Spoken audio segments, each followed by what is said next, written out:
The morning air in Oyo-Ile was unusually calm, almost too calm for a city that was supposed to be lively at all hours.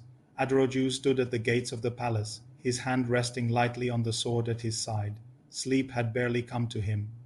His mind was racing with the gravity of the betrayal he'd uncovered. It was so profound that it made him question the sincerity of every friendly face in the court. Meanwhile, the Alaafin, Oba Adegoroy, remained blissfully unaware of the festering turmoil just below the surface. The palace was still a hub of ceremonial activity, drummers announcing royal commands, courtiers decked out in feathers and coral beads, and dancers getting ready for the upcoming Sango festival. However, behind this facade of tradition, a silent war was brewing. That morning, Aderoju was summoned to meet the king in his private chamber, an audience that few were privileged to have beyond the throne room. He was led there by twin eunuchs who neither spoke nor blinked. The chamber was dimly lit by cowhide lanterns. Oba Adegoroy sat alone, dressed not in royal purple but in simple white cloth, a sign of humility and contemplation. His wise, aged eyes were locked on Aderoju as he walked in. "Your loyalty awakens the spirits of our ancestors," the Alaafin spoke slowly. "What you've uncovered is courageous, but it's also dangerous. Tell me, why didn't you bring this to my attention sooner?" Aderoju bowed deeply. "Kabiesi, I had to be sure, and I was worried for your safety. This snake has many heads." The king nodded in understanding. "And one of those heads is among the Oyo Messi." There was a heavy pause, an unspoken confirmation that hung in the air. "I've seen Afonja rise like the dry harmattan wind," the king continued. "He forgets that he owes his position to the throne, not to his lineage. But I'm not too old to defend my crown just yet." Aderoju felt his heart swell with admiration. "Then let me stand beside you, Kabiesi, in this fight." The king offered a faint smile. "And who will protect you?" "These battles aren't just fought with swords anymore. They're fought with whispers and poison." Leaving the chamber, Aderoju carried a sealed scroll and a mission to quietly journey to Igboho and enlist the trusted war chief, Balogun Adebayo, to fortify the western frontier. Whispers suggested that Afonja was stirring up rebellion in towns aligned with Dahomey. Before setting off, he met Adesewa in the sacred grove behind the herbalist's shrine. She was there, grinding bitter leaves with a stone, her face glistening with sweat and concern. "You shouldn't be here," she whispered. "People say Afonja's spies are everywhere, even among the temple virgins." "I'm leaving for Igboho tonight," he said, taking her hands in his. "But I worry about what I'm leaving behind." She pressed a pouch of charms into his palm. "For your protection. And this," she rested her forehead against his, "is for love. Come back to me, warrior of goats and kings." As Aderoju rode west under the cover of night, he was oblivious to the new decree being drafted back in Oyo-Ile, one that would send shockwaves throughout the kingdom. Basorun Afonja, with his smooth talk and sweet words, had convinced the Oyo Messi that the Alaafin had grown weak, too trusting of ordinary folks, and Aderoju, the once unknown farmer, had been framed as a dangerous puppet. The decree called for the Aranaka Kemfo to take action.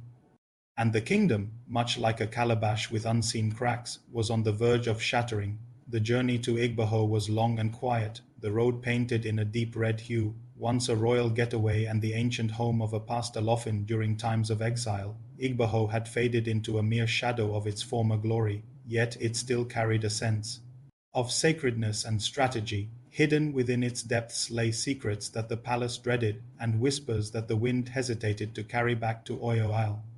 At the forefront of a small group of his most trusted men rode Aderoju. He had Ojiden, the sharp-eyed archer, lanky and alert. Urojaya, former palace guard with scars on his arms like tribal marks, and Oka, quiet scout who once lived among the Nupe and could sense betrayal in the air. Their mission, cloaked in secrecy by Commander Akanyel, was both straightforward and perilous. Investigate reports that a faction of rebel chiefs, some thought to be allies of Basorun Afonja, were covertly assembling in Igboho. Under the pretense of honoring their ancestors, they aimed to establish a rival power center, one that could tear Oyo apart from the inside. As they reached the outskirts of Igboho, the atmosphere became dense. Villagers welcomed them with forced smiles and wary gazes.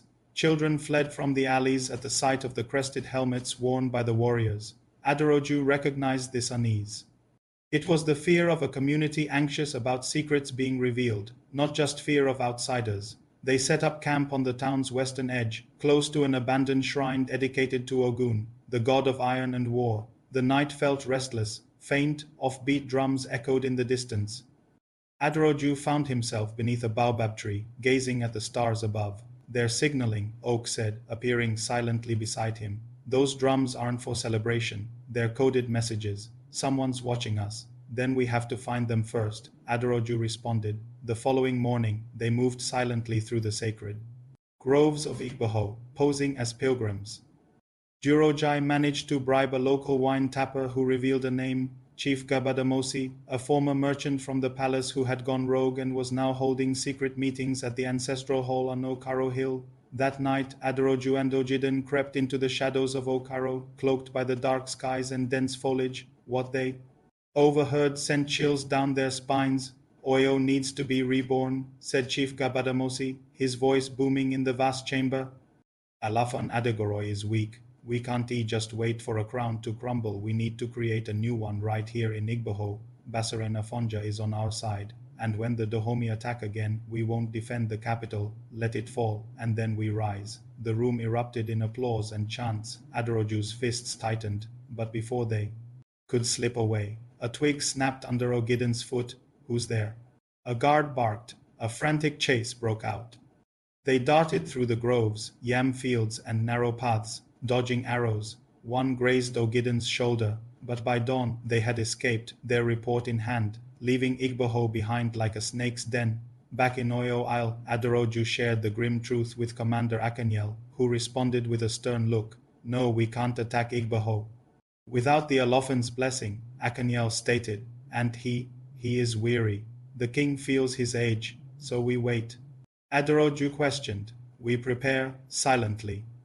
The empire is now veiled in shadows. Thus, even with festivities taking place in Oyo-Ile, with drums beating in courtyards and praise singers celebrating the Alaafin's lengthy reign, the warriors of truth honed their weapons. The real battle loomed, not in open conflict, but through betrayal, ambition, and the quiet collapse of kingdoms.